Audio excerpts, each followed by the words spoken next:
नमस्कार, मैं नेहा विश्वकर्मा। शुरुआत करते हैं बुलेटिन की इस वक्त की बड़ी खबर से। टीएमसी नेता शाहजहां शेख गिरफ्तार। इस वक्त की बड़ी खबर बता दें आपको, 5 जनवरी से फरार चल रहा था शाहजहां शेख। संदेश खाली हिंसा का आरोपी है शाहजहां शेख, जिसकी गिरफ्तारी हो चुकी है। देर रात 3 बजे शाहजहां शेख की हुई गिरफ्तारी। पश्चिम बंगाल पुलिस ने 55 दिन बाद आरोपी को गिरफ्तार किया है। शाहजहां शेख की मिनाखा इलाके से गिरफ्तारी हुई है। इस वक्त की बड़ी खबर बता दें आपको, शाहजहां शेख पर महिलाओं के उत्पीड़न का भी आरोप है। शाहजहां शेख पर जमीनों पर अवैध कब्जे का भी आरोप है। बशीरहाट कोर्ट में शाहजहां शेख की पेशी है। इस वक्त की बड़ी खबर बता दें आपको, शाहजहां शेख लंबे समय के बाद गिरफ्तार हो चुका है। इस वक्त की बड़ी खबर बता दें आपको, पश्चिम बंगाल से शाहजहां शेख की गिरफ्तारी हो चुकी है। बता दें आपको इस वक्त की बड़ी खबर, पश्चिम बंगाल से शाहजहां शेख की गिरफ्तारी हो चुकी है। इस वक्त की बड़ी खबर बता दें आपको, शाहजहां शेख की आज बशीरहाट कोर्ट में पेशी भी है। इस वक्त की बड़ी खबर बता दें आपको, पश्चिम बंगाल से शाहजहां शेख पर जमीनों पर अवैध कब्जे का भी आरोप है। बशीरहाट कोर्ट में आज शाहजहां शेख की पेशी है। इस वक्त की बड़ी खबर, 5 जनवरी से फरार चल रहा था शाहजहां शेख। इस वक्त की बड़ी खबर, संदेश खाली हिंसा का मुख्य आरोपी है शाहजहां शेख। देर रात 3 बजे शाहजहां शेख की हुई गिरफ्तारी। इस वक्त की बड़ी खबर बता दें, पश्चिम बंगाल पुलिस ने 55 दिन बाद गिरफ्तार किया है आरोपी को। शाहजहां शेख की मिनाखा इलाके से गिरफ्तारी हुई है। शाहजहां शेख पर महिलाओं के उत्पीड़न का भी आरोप है। शाहजहां शेख पर जमीनों पर अवैध कब्जे का भी आरोप है। बशीरहाट कोर्ट में शाहजहां शेख की पेशी है। इस वक्त की बड़ी खबर बता दें आपको,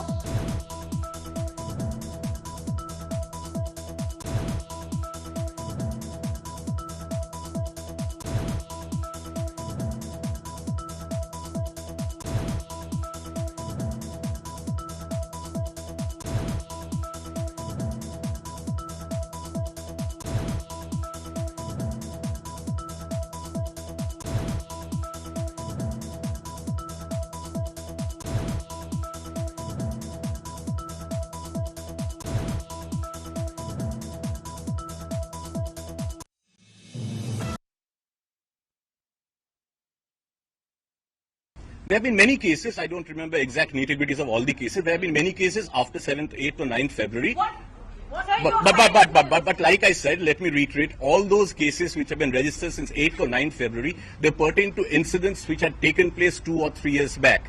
And investigating them, gathering evidence, marshalling evidence takes time, takes a reasonable amount of time, particularly in terms of cases which had happened 2 years back. But this was a case, in the case in which he has been forwarded, it took place, as you all know, on 5th January during the course of a ED raid in Najaf PS area.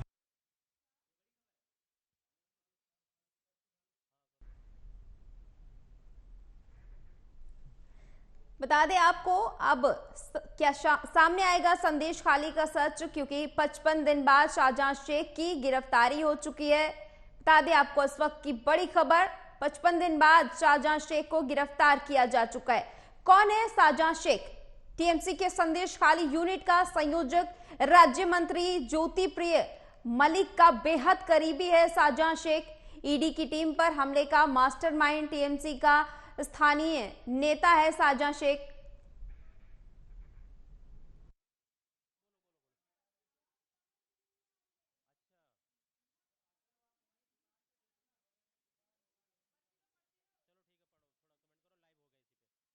ED की team पर हमले का mastermind है आरोपी Shahjahan Sheikh. TMC का स्थानीय नेता है शाहजहां शेख। बंगाल में राशन वितरण घोटाले का आरोपी भी है शाहजहां शेख। 2011 में लेफ्ट छोड़ टीएमसी में शामिल हुआ था।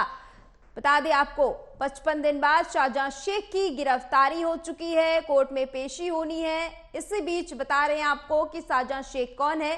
बंगाल में राशन वितरण घोटाले का आरोपी है।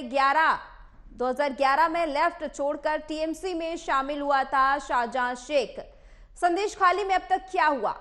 डीआईजी के नेतृत्व में राज्य महिला आयोग ने की पूछताछ। किसी महिला से दुष्कर्म की शिकायत नहीं मिली है। पुलिस की 10 सदस्यीय टीम मामले की जांच में जुटी हुई है। 5 जनवरी को शाहजहां शेख के ठिकानों पर ईडी की रेड की खबर भी है। बता दें आपको, 5 जनवरी को रेड करने गई ईडी की टीम पर जानलेवा हमला किया गया था। सुप्रीम कोर्ट में जनहित याचिका दाखिल की गई, सीबीआई या एसआईटी से जांच की मांग की गई, पुलिस अधिकारियों पर एक्शन की मांग, पीड़ितों के लिए मुआवजा मांगा गया।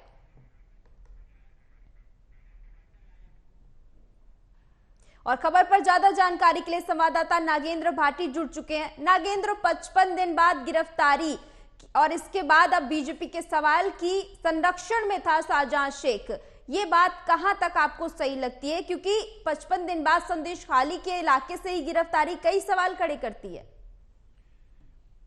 देखिए नेहा, जो 55 दिन या 57 दिन हुए हैं वो है ईडी पर जो उन्होंने हमला किया था जी। तो ईडी पर हमला किया था, उसके बाद से ही वो वांछित अपराधी था और उसके खिलाफ वारंट इशू हो चुके थे। आप देखिए कि ना तो ईडी पर हमले के बाद उनकी गिरफ्तारी हुई और उसके बाद जब जो संदेश खाली का मामला है वो सामने आया कि महिलाओं के साथ दुराचार हुआ है, जमीन हड़पने का काम संदेश खाली में शाहजहां शेख करता था, उसके बाद आप देखिए कि लगातार कोर्ट की तरफ से कहा जा रहा था कि जो पुलिस है वो उसको गिरफ्तार करे, लेकिन जो शाहजहां शेख है उसकी गिरफ्तारी नहीं हो रही थी। और गिरफ्तारी के लिए आप देखिए कि कांग्रेस के नेता भी, कम्युनिस्ट पार्टी जो है उनके नेता भी और खुद बीजेपी जो है इसके भी सभी छोटे बड़े नेता, महिला विंग सभी शाहजहां शेख की गिरफ्तारी के लिए मांग कर रहे थे। और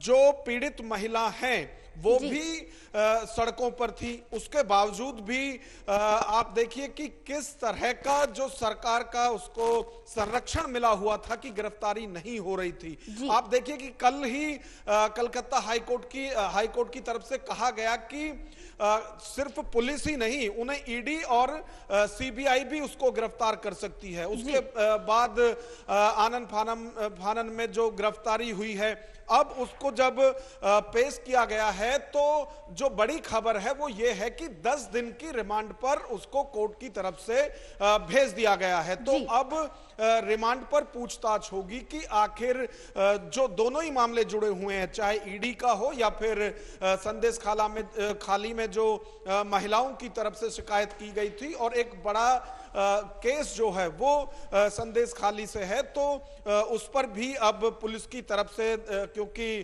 शाहजहां शेख अब रिमांड पर रहेगा तो वहां उससे पूछताछ की जाएगी। जी नागेंद्र, देखिए यहाँ पर दो बातें हैं। एक तो ये है कि बंगाल पुलिस अपनी पीठ थपथपा रही है कि उन्होंने गिरफ्तार कर लिया, दूसरी ओर बीजेपी भी मामले को राजनीतिकरण करने के लिए लगातार उठा रही है, ये भी कहा जा सकता है। अब संदेश खाली जा रहे हैं हाईकोर्ट से ऑर्डर लेकर शुभेंदु अधिकारी, इस तरह की जो तमाम बातें हैं वो अपनी जगह, लेकिन सवाल यहाँ पर यह बना हुआ है कि आखिर 55 दिनों तक ये आरोपी कहां था?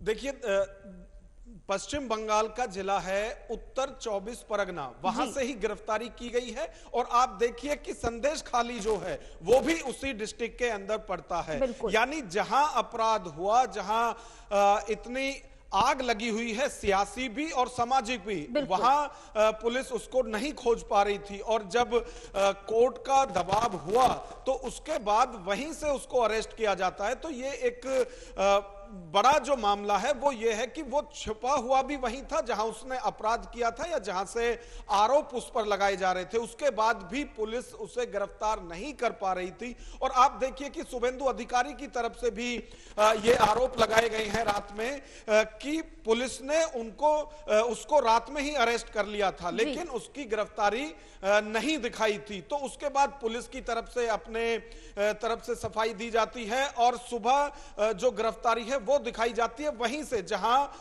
अपराध करने के आरोप उसके ऊपर लगाए गए थे। जी नागेंद्र, तो इन सब बातों को अगर जोड़कर देखा जाए तो क्या इस बात को माना जा सकता है कि ये गिरफ्तारी का ड्रामा है और ये पहले भी हो सकता था, लेकिन एक सोची समझी साजिश के तहत 3 बजे रात को गिरफ्तार किया गया? देखिए, शाहजहां शेख कोई छोटा आरोपी नहीं है या फिर कहें कि छोटे मोटे लेवल के उसके ऊपर आरोप नहीं लगाए गए हैं। उससे वो टीएमसी का नेता है और सरकार का पूरा संरक्षण उसको मिला हुआ है। आप देखिए कि ईडी के अधिकारियों के ऊपर वो हमला कराता है, उसके बाद इतना संगीन आरोप उसके ऊपर लगता है कि महिलाएं आरोप लगाती हैं कि उनके साथ दुराचार किया जाता है और उनकी जमीन हड़पी जाती है, उसके बाद भी उसकी गिरफ्तारी नहीं होती है। तो आप देखिए कि किस तरह की पैठ उसकी पश्चिम बंगाल सरकार में रही होगी, जो उसकी इतने आरोप लगने के बाद भी गिरफ्तारी नहीं हो रही थी। और जब कोर्ट की तरफ से दबाव बनाया गया तो आप देखिए कि अभी 2 दिन पहले ही टीएमसी की तरफ से कहा गया था कि 7 दिन के अंदर गिरफ्तार कर लिया जाएगा, यानी कि यदि इन 7 दिनों में गिरफ्तार किया जा सकता और गिरफ्तार वो हुआ तो फिर वो कभी भी गिरफ्तार हो सकता था। वो पहले से ही सरकार या फिर ये कहें कि टीएमसी की रडार पर था या उनके संज्ञान में, उनकी नॉलेज में ये था कि शाहजहां शेख है कहां, लेकिन उसकी सरकार में पैठ के चलते हुए टीएमसी नेता होने के नाते उसकी गिरफ्तारी को लगातार टाला जा रहा था, या ये कहिए कि उसे गिरफ्तार चाहकर नहीं किया जा रहा था। जी नागेंद्र, अब पुलिस अधिकारियों की ओर से भी बताया गया और ये बात साफ है कि शाहजहां शेख की गिरफ्तारी ईडी टीम पर हमले को लेकर हुई है। महिलाओं के उत्पीड़न का जो मामला है, इसको लेकर अब क्या कुछ अपडेट आएगा सामने? क्योंकि आरोपी वही है, अब उसकी गिरफ्तारी हो चुकी है, तो जो भी उस पर आरोप लगाए गए हैं उन सब पर जांच होगी। तो ये मानकर चलिए कि जब ईडी पर जो हमला हुआ है उसके साथ साथ जो संदेश खाली की महिलाओं ने उसके ऊपर आरोप लगाए हैं, इन सब की जांच होगी। जो ईडी का मामला है उसका पहले से ही ईडी जांच कर रही थी, लेकिन क्योंकि जो हमला हुआ था उसकी पुलिस जांच कर रही है, तो ये पुलिस भी जांच करेगी, ईडी की जांच भी रहेगी और हो सकता है कि दूसरी जांच एजेंसियों द्वारा भी उसके ऊपर जो चार्जेस हैं उनके लिए पूछताछ की जाए या उसको फिर अरेस्ट किया जाए। हो सकता है कि ईडी भी उसको अरेस्ट करे, क्योंकि जिस वक्त हमला हुआ था ईडी के ऊपर, ईडी उसको अरेस्ट करने के लिए ही आई थी दूसरे मामले में, तो ईडी भी उसको अरेस्ट कर सकती है। आप देखिए दिल्ली में जैसे पहले ईडी ने अरेस्ट किया था मनीष सिसोदिया को, लेकिन उसके बाद फिर सीबीआई ने भी अरेस्ट किया था, तो हो सकता है कि ईडी भी अब उसको अरेस्ट करे। जी ठीक है, बहुत बहुत शुक्रिया नागेंद्र ज्यादा जानकारी के लिए।